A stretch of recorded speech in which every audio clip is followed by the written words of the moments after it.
கண்ணும் கண்ணும் கொள்ளடித்தால் படம் வந்து நான் துல்கருக்கு கதை சொல்லி ஒரு ப்ரொடியூசருக்கு சைன் பண்ணி கிட்டத்தட்ட 2 வருஷம் கழிச்சு தான் துல்கரோட டேட் கிடைச்சது. ஆஃபீஸ்லாம் போட்டு எல்லா ஒர்க்கும் நடந்துட்டு இருக்கு, டெக்னீஷியன்ஸ் எல்லாம் ஃபைனல் பண்ணுறோம். கரெக்டாக துல்கர் டேட்டு கிடைக்கிற அந்த 2 மாதத்துக்கு முன்னாடி அந்த தயாரிப்பாளர் கூப்பிட்டு இந்த படத்தை ட்ராப் பண்ணுறேன் அப்படின்னு சொல்கிறாரு. நம்ம எல்லாருக்கும் இன்ஃபார்ம் பண்ணிட்டோம். ஆஃபீஸு அசிஸ்டன்ஸ் எல்லாம் ஒர்க் பண்ணிட்டாங்க. டெக்னீஷியன்ஸ் கூட நடிக்க போகிறவங்க எல்லாருக்கும் சொல்லியாச்சு இன்னும் 2 மாதத்தில் ஷூட்டிங்னு சொல்லிட்டு ப்ரொடியூசர் இல்லை. அப்போது எனக்கு வந்து பக்கபலமாக இருந்தவங்க 2 பேர். ஒன்று குமார் சார், என்னோட வந்து அவர் மூலியமாக அறிமுகமான வினோத் சார். அந்த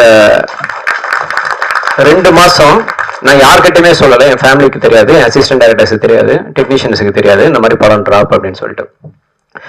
2 மாதம் நாங்கள் திரும்ப துல்கர் வர்றதுக்குள்ள, ஏன்னா இந்த ஹீரோ கிட்ட போயிட்டு இப்போ ப்ரொடியூசர் இல்லைன்னு சொன்னால் உடனே டேட் ஸ்கிப் ஆகிடும். வேற யார் ரெடியாக இருக்காங்களோ அவங்க கூட போயிடுவாங்கன்னு சொல்லிட்டு அந்த 2 மாதத்தில் நாங்கள் நிறைய கோத்ரூ பண்ணோம். அப்போ எனக்கு மிகப்பெரிய சப்போர்ட்டாக இருந்தது, மிகப்பெரிய பலமாக இருந்தது, மிகப்பெரிய தைரியமாக இருந்தது வினோத் சாரும் குமார் சாரும். இப்போ அதில் வினோத் சார் வந்து ப்ரொடியூசராக இருக்கார். படம் ஓகே ஆனதுலேருந்து கண்ணும் கண்ணும் கொள்ளடித்தால் முடிகிற வரைக்கும் எனக்கு வந்து ஒரு பக்கபலமாக இருந்து தைரியம் சொல்லி கோபப்படுற நேரங்கள் என்னை வந்து காம் டவுன் பண்ணி டெக்னீஷியன்ஸ் எல்லாரையும் அரவணைச்சு எனக்கு வேண்டிய எல்லா விஷயம். அந்த படத்தில் வந்து இப்போ ரோல்ஸ் ராய்ஸ் வந்து நாங்கள் டெல்லிக்கு போய் ஷூட் பண்ணியிருக்கோம். அதுக்கு முக்கிய காரணம் வினோத் சார் தான். எனக்காக அப்படின்னு இல்லாமல் அந்த படத்துக்காக, அந்த படத்துடைய கண்டென்ட்டுக்காக ப்ரொடியூசர் கிட்ட ஃபைட் பண்ணக்கூடிய ஒரு ஈபியா அந்த படத்தில் ஒரு வேலை செஞ்சார். அந்த மாதிரி அந்த படத்தையும் சக்ஸஸ்ஃபுல்லாக முடிச்சு கொடுத்தாரு. கண்ணும் கண்ணும் கொள்ளடித்தாலுடைய அந்த படம் நான் நினைத்த மாதிரி வந்ததுக்கு ஒரே காரணம் வினோத் சார் தான். அந்த படத்துக்கு அப்புறம் எனக்கு வந்து நிறைய அப்ஸ் அண்ட் டவுன்ஸ் இருந்தது. அது எல்லாத்துலேயுமே என் கூட இருந்து இப்போ வரைக்கும் நான் அடுத்து படம் பண்ணலைனாலும் தைரியமாக இருக்கேன் அப்படின்னா அதுக்கு காரணம் வந்து வினோத் சார். அந்த வினோத் சார் வந்து குடும்பஸ்தன் அப்படின்னு வந்து ஒரு படம் ப்ரொடியூஸ் பண்ணுறதா சொல்லி ஒரு ஸ்கிரிப்ட் கொடுத்தாங்க. 2 புக்கு கொடுத்தாங்க, பெரிய பெரிய புக்கு. அவ்வளோ பெரிய ஸ்கிரிப்ட் நான் பார்த்ததே இல்லை. எத்தனை பக்கம்னே தெரியாது. ஃபர்ஸ்ட் நான் 2 படத்துக்கான ஸ்கிரிப்ட் கொடுக்குறாங்க படம் நினச்சா, இல்லை சார் இது ஃபர்ஸ்ட் ஹாஃப், இது செகண்ட் ஹாஃப் அப்படின்னு சொன்னாங்க. ஃபர்ஸ்ட் ஹாஃப் வந்து படிச்சு முடிச்சுட்டு இமீடியட் இந்த வாயெல்லாம் பல்லுன்னு சொல்லுவாங்கல்ல, அந்த மாதிரி நான் வாயெல்லாம் இப்ப பல்லா நிக்கிறதுக்கு காரணம் அடுத்து நான் பேச கூப்பிட போறவர், எனக்கு ரொம்ப பிடிச்சவர், மை ஃபேவரட் ஹியூமன் பீயிங் அப்படின்னு கூட சொல்லலாம். எனக்குன்னு இல்லைங்க, அவர் கூட பழகினா அவங்க எல்லாருக்கும் பிடிக்கும். சொல்லுவாங்கல்ல, ஒரு சிலரை பார்த்தோன்னே பிடிக்கும், சிலரை பார்க்க பிடிக்கும்னு. அது மாதிரி இவரை பாக்குறவங்க எல்லாருக்கும் பிடிக்கும். ஏன்னா பார்த்தோன்னே பழகிடுவோம், பழகுனா கண்டிப்பா இவரை பிடிக்காமலே இருக்காது. இது வந்து சும்மா பேச்சுக்காக சொல்லல, நிஜமாவே பழகினவங்க எல்லாரும் சொல்ற கருத்து தான் இது. அவரை பத்தி சொன்னா நான் சொல்லிட்டே போதும், நிறுத்திடுவோம். அடுத்ததா கண்ணும் கண்ணும் கொள்ளையடித்தால் மூலமா நம்ம மனசையெல்லாம் கொள்ளையடிச்சு தேசிங் பெரியசாமி அவர்கள் சில வார்த்தைகள் பேசுமாறு அழைக்கிறோம்.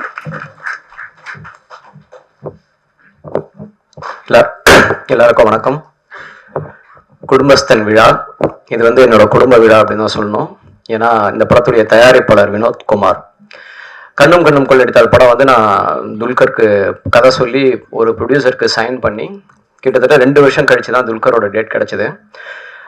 ஆஃபீஸ்லாம் போட்டு எல்லா ஒர்க்கும் நடந்துட்டு இருக்கு, டெக்னீஷியன்ஸ் எல்லாம் ஃபைனல் பண்ணுறோம். கரெக்டாக துல்கர் டேட்டு கிடைக்கிற அந்த 2 மாதத்துக்கு முன்னாடி அந்த தயாரிப்பாளர் கூப்பிட்டு இந்த படத்தை ட்ராப் பண்ணுறேன் அப்படின்னு சொல்கிறாரு. நம்ம எல்லாருக்கும் இன்ஃபார்ம் பண்ணிட்டோம். ஆஃபீஸு அசிஸ்டன்ஸ் எல்லாம் ஒர்க் பண்ணிட்டாங்க. டெக்னீஷியன்ஸ் கூட நடிக்க போகிறவங்க எல்லாருக்கும் சொல்லியாச்சு இன்னும் 2 மாதத்தில் ஷூட்டிங்னு சொல்லிட்டு ப்ரொடியூசர் இல்லை. அப்போது எனக்கு வந்து பக்கபலமாக இருந்தவங்க 2 பேர். ஒன்று குமார் சார், என்னோட வந்து அவர் மூலியமாக அறிமுகமான வினோத் சார். அந்த 2 மாதம் நான் யார்கிட்டயுமே சொல்லலை. என் ஃபேமிலிக்கு தெரியாது, என் அசிஸ்டன்ட் டைரக்டர்ஸுக்கு தெரியாது, டெக்னீஷியன்ஸுக்கு தெரியாது இந்த மாதிரி படம் ட்ராப் அப்படின்னு சொல்லிட்டு. 2 மாதம் நாங்கள் திரும்ப துல்கர் வர்றதுக்குள்ள, ஏன்னா இந்த ஹீரோ கிட்ட போயிட்டு இப்போ ப்ரொடியூசர் இல்லைன்னு சொன்னால் உடனே டேட் ஸ்கிப் ஆகிடும். வேற யார் ரெடியாக இருக்காங்களோ அவங்க கூட போயிடுவாங்கன்னு சொல்லிட்டு அந்த 2 மாதத்தில் நாங்கள் நிறைய கோத்ரூ பண்ணோம். அப்போ எனக்கு மிகப்பெரிய சப்போர்ட்டாக இருந்தது, மிகப்பெரிய பலமாக இருந்தது, மிகப்பெரிய தைரியமாக இருந்தது வினோத் சாரும் குமார் சாரும். இப்போ அதில் வினோத் சார் வந்து ப்ரொடியூசராக இருக்கார். படம் ஓகே ஆனதுலேருந்து கண்ணும் கண்ணும் கொள்ளடித்தால் முடிகிற வரைக்கும் எனக்கு வந்து ஒரு பக்கபலமாக இருந்து தைரியம் சொல்லி கோபப்படுற நேரங்கள் என்னை வந்து காம் டவுன் பண்ணி டெக்னீஷியன்ஸ் எல்லாரையும் அரவணைச்சு எனக்கு வேண்டிய எல்லா விஷயம். அந்த படத்தில் வந்து இப்போ ரோல்ஸ் ராய்ஸ் வந்து நாங்கள் டெல்லிக்கு போய் ஷூட் பண்ணியிருக்கோம். அதுக்கு முக்கிய காரணம் வினோத் சார் தான். எனக்காக அப்படின்னு இல்லாமல் அந்த படத்துக்காக, அந்த படத்துடைய கண்டென்ட்டுக்காக ப்ரொடியூசர் கிட்ட ஃபைட் பண்ணக்கூடிய ஒரு ஈபியா அந்த படத்தில் ஒரு வேலை செஞ்சார். அந்த மாதிரி அந்த படத்தையும் சக்ஸஸ்ஃபுல்லாக முடிச்சு கொடுத்தாரு. கண்ணும் கண்ணும் கொள்ளடித்தாலுடைய அந்த படம் நான் நினைத்த மாதிரி வந்ததுக்கு ஒரே காரணம் வினோத் சார் தான். அந்த படத்துக்கு அப்புறம் எனக்கு வந்து நிறைய அப்ஸ் அண்ட் டவுன்ஸ் இருந்தது.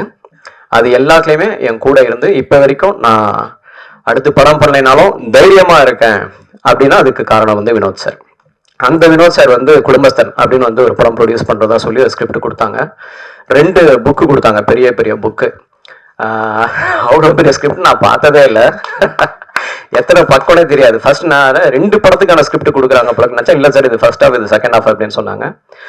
ஃபர்ஸ்ட் ஹாஃப் வந்து படித்து முடிச்சுட்டு இமீடியட்டாக செகண்ட் ஹாஃபும் படிக்கக்கூடிய அந்த இன்ட்ரெஸ்டிங் ஃபேக்டர் அந்த ஸ்கிரிப்டில் இருந்தது. செகண்ட் ஹாஃபும் படித்து முடிச்சுட்டு நான் கால் பண்ணி சொன்னேன், சார் ஸ்கிரிப்ட் சூப்பராக இருக்குது, கண்டிப்பாக பண்ணுங்க சார், சூப்பராக இருக்குது அப்படின்னு சொன்னேன். யார் சார் ரைட்டர் அப்படின்னு, நம்ம நக்கலைட்ஸ் டீம் தான் பண்ணியிருக்காங்க அப்படின்னு சொன்னாங்க. மிஸ்டர் பிரசன்னா அண்ட் ராஜேஷ் 2 பேரும் சேர்ந்து பண்ணியிருக்காங்க இல்லைங்களா. நான் படத்தை பற்றி அதிகமாக பேசக்கூடாது, ஏன்னா ரிலீஸுக்கு முன்னாடி இந்த படம் அப்படி இப்படின்னு பேசணும்னா ரிலீஸுக்கு பிறகு அது வந்து நிறைய பேக் ஃபயர் ஆகிடும். பட் ஜென்ரலி நான் என்னுடைய கருத்து, நான் இந்த ஸ்கிரிப்ட் படிச்சுட்டு படமும் பார்த்துட்டேன். அப்படி பார்க்கும்பொழுது எனக்கு வந்து பாக்யராஜ் சார் ரொம்ப பிடிக்கும். கிட்டத்தட்ட அவருடைய ஸ்டைலில் அதே ஊர்லேருந்து வந்திருக்காங்க இவங்க 2 பேரும்.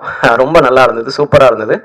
நான் என்ன படிச்சனோ அதே மாதிரி படமாக சூப்பராக பண்ணியிருந்தீங்க. வாழ்த்துக்கள் ரைட்டர் அண்ட் டைரக்டர் 2 பேருக்குமே வாழ்த்துக்கள். அதே மாதிரி இது ஒரு யதார்த்தமான கதை.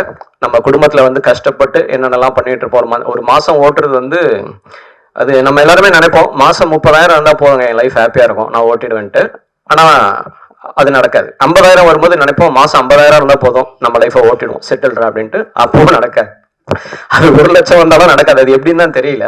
ஸோ அந்த கஷ்டங்களை நகைச்சுவையோட ரொம்ப அருமையா சொல்லியிருக்காங்க இந்த படத்துல. அந்த யதார்த்தமான கதையை யதார்த்தமாவே நம்ம கிட்ட கொண்டு போய் சேர்க்கிற டெக்னீஷியன்ஸ், முக்கியமா வந்து ப்ரொடக்ஷன் டிசைனர் அண்ட் சினிமாட்டோகிராஃபர் 2 பேருமே ரொம்ப யதார்த்தமா பக்கத்துல இருந்து ஒருத்தனோட குடும்பத்தை பக்கத்துல போய் பார்க்குற மாதிரி, அவங்களோட குடும்பத்துக்குள்ள நம்ம போய் பார்த்துட்டு வந்த மாதிரி இந்த படத்தை டெக்னீஷியன் சப்போர்ட் பண்ணியிருந்தாங்க. உங்களுக்கும் வாழ்த்துக்கள்ங்க 2 பேருக்கும்.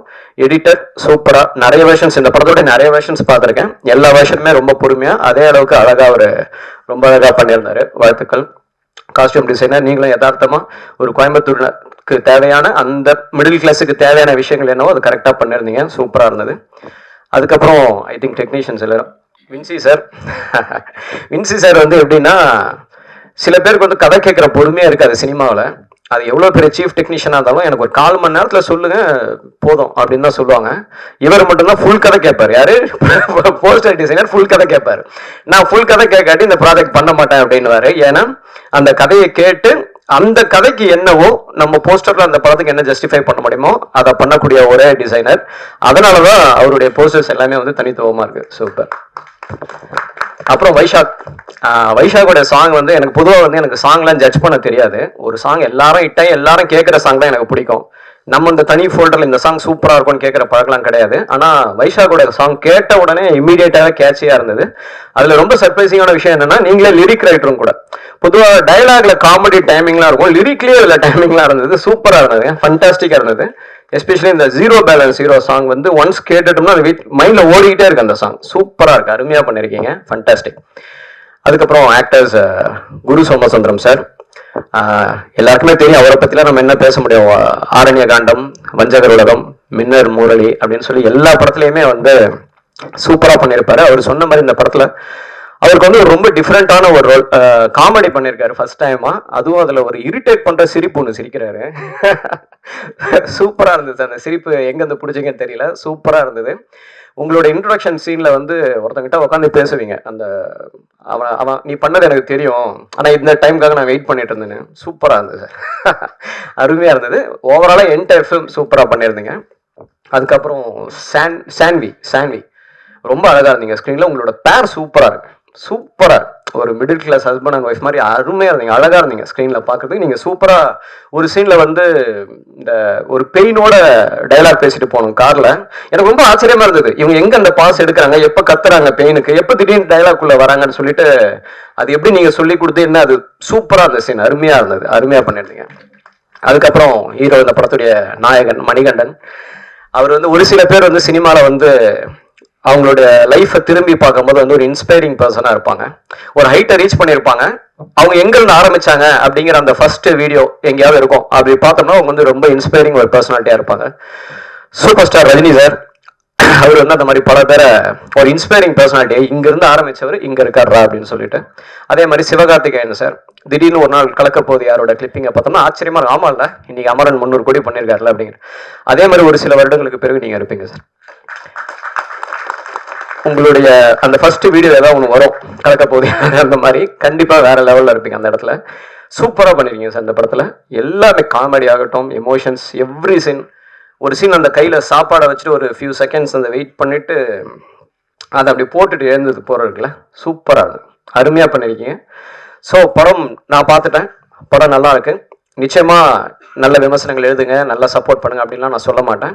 ஏன்னா படம் நல்லா இருந்தால் அதை நீங்களே பண்ணுவீங்கிறது எனக்கே தெரியும். கண்ணும் கண்ணும் கொள்ள இடத்துல யாரை பண்ணீங்க, இந்த படம் நல்லா இருந்தீங்கன்னா நீங்கள் சப்போர்ட் பண்ணுவீங்க, நல்லா இருக்கும். தேங்க்யூ ஸோ மச்ங்க. வாழ்த்துக்கள் வாழ்த்துக்கள். Jan 24 எல்லாரும் தேட்டரில் பாருங்கள். நன்றி, தேங்க்ஸ்.